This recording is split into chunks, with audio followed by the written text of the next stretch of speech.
sok ditwes di kawiwitan. Allahumma sholli ala Muhammad.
wis Kurodanira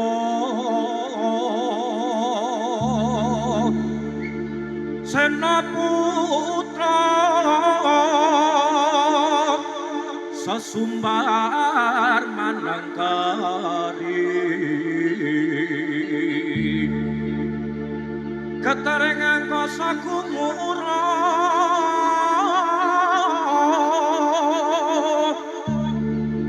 langit pindo kelap sasra karo sane pindo sewu kacangamu ine sang narpati karno seno putra tuhu sakti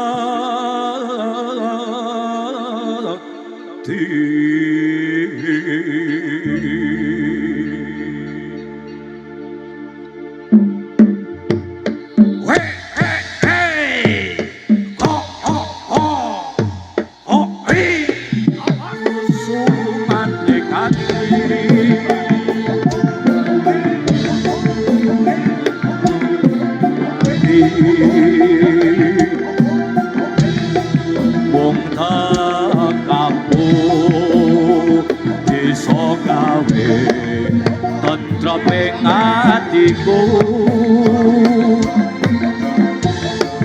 biyen ate janji tak ugemi ora bakal lali tur kelingan jroning ati sapotra ing bumi oi or ate pape or oi or ate pape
pasir-pasiran sambur-samburan redowan tapi mangan solotoran lanang waton ubar-ubaran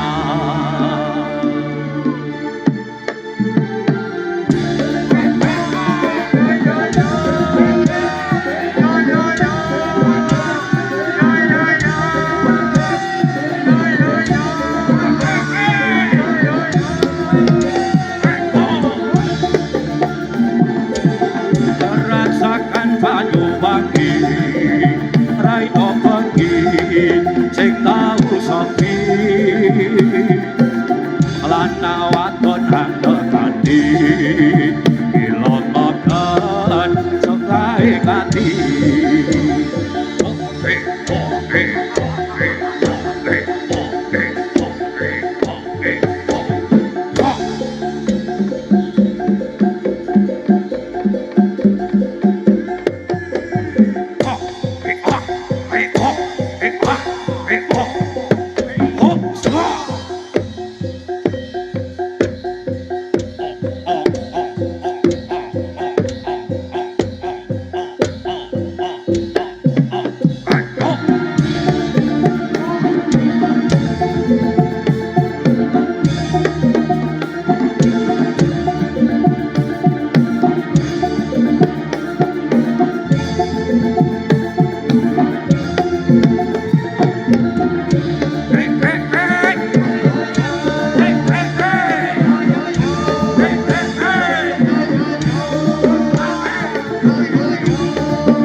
rito tengkulane sing awe-awe kelingake aja padha turu sore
Anakku minten ayu apa ora?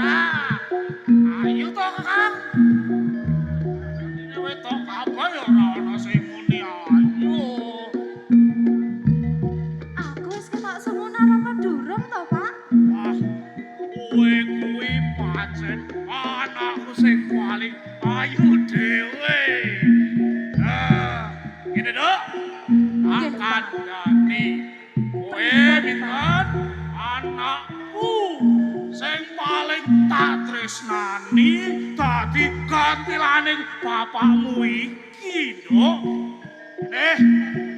Nggih, Pak. Iki mau ana Jeng Patih saka Kadipaten Trenggalek diutus karo Jeng Adipati sowan marang bapakmu iki, Nduk. Iki mau Jeng Patih kandha yen saikine Den Mas Broto kuwi minggat, Nduk. Lho, Allah. Pak. Piye iki? Ku ngomong karo anakku. Aduh. Nduk. Iki mau kandha. Malah ngempet ngoyo piye? Aku leh ngomong yo. Nduk. Iki mau Jeng Patih saka Kadipaten kandha. Kandha piye yo? Kang kandha piye anakku pinten kan? Aduh. Kandha dong. Yen saikine Den Mas Broto kuwi minggat. Mula anggonmu dadi ngaten karo Den Mas Broto kuwi disuwak. Disuwak. Ya krungu to iki mau ya. Disuwaki apa to, Pak? Aduh, Disuwaki kepiye? ngene. Nduk, disuwak kuwi tegese ngene. Anggonmu dadi ngaten karo Den Mas Broto kuwi urung ora sida dadi ngatenmu karo Den Mas Broto kuwi dibatalake. Nduk. Ora sida to, Pak. Ora sida. Kabeh wis cepet, Pak. Muga rampung kabeh wis cepet, Pak. Ora sida kepiye, Pak? Ya, kuwi mau pancen wis dadi pastimu, Nduk. Wong urip kuwi pancen ana sing bisa dibudidaya. Ananging ora kabeh, Nduk. Tegese iki kaya kowe mau jodohmu karo Den Mas Broto kuwi Aku ora wis kadung sida. cinta, Pak, kalian Den Mas Broto. Wes ora sasungkelang tapurane Broto kowe kok diboti. Halo, ana kanca-kanca saka Temanggung ya ganteng-ganteng. Aku wis kadung tresno, Pak, kalian Den Mas Broto. Alah, ora sah mikirke Broto. Brotone kuwi wis minggat. Aku kudu goleki Den Mas Broto, Pak. Wes, nang kene kuwi lanangan ora gur Den Mas Broto tok. Brotone minggat ke twinganane. Catoke gedapuk nang kene malah minggat nang kenteke Aku twinganane. kudu karo Den Mas Broto lho, Pak. Wah, ora sah goleki. Brotone nang mburi kae. Ora wani ngetok jebul, didelok tanggane ora wani. Ra iso, Es, Pak. Mileo, ono pakmu cilik waro, kakangmu waro, ya ganteng senajan panune akeh. Kecut ora tau adus, ora momong pancen waro. Waro yen adus kuwi malah wangi ya sesuk ora dadi waro. Malah balik kono ning Kadipaten dadi pekatike Den Mas Broto. Ora sah nangis, Dok. Aja digatune. Sesuk bakale oleh genti. Yes, ora sah kesuwen, sesuk tak goleke. Nang kendheng kene ya akeh sing ganteng-ganteng e, Dok. Milih dhewe sing jakete ireng ana.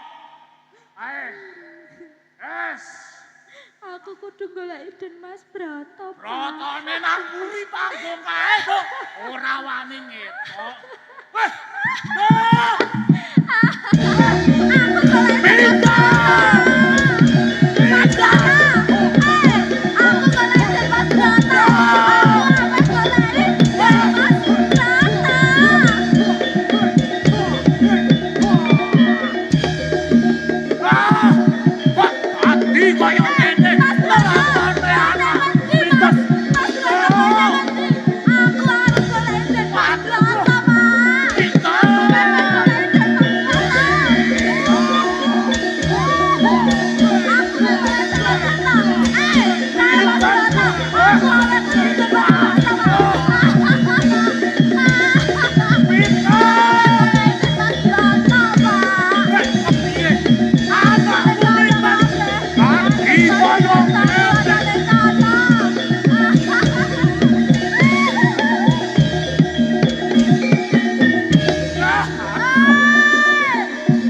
Ojo, ojo dikepuni dong. Lakon iki pancen wis pastine awakmu. Aduh.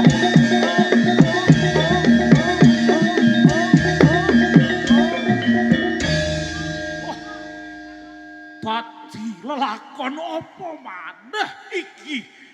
Anakku Mintan malah dadi kaya mengkene.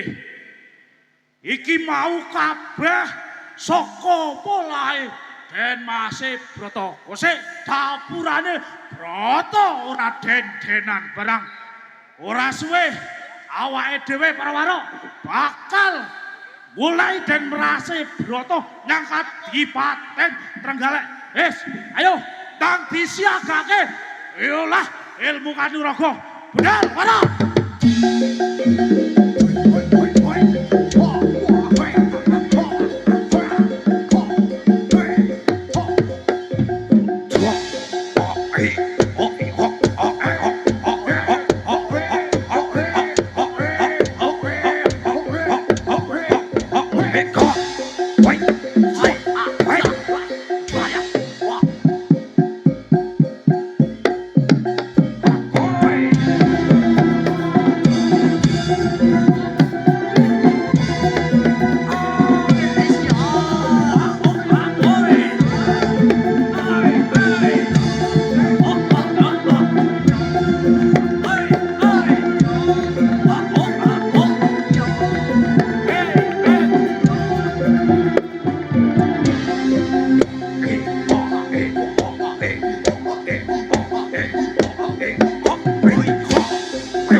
namung Kakang Suramenggala.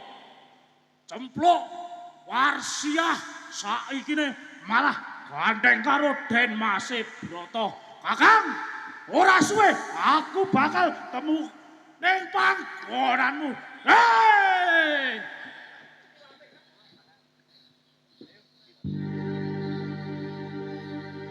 Ninggal rasa tanpa pungkasan. Tanpa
asmaku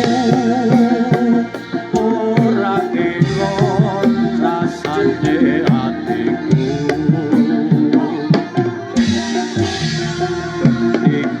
tinggalake siapku banyo ditawanku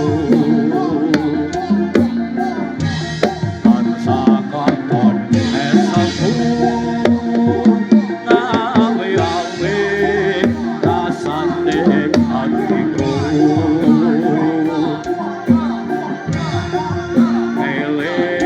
elingake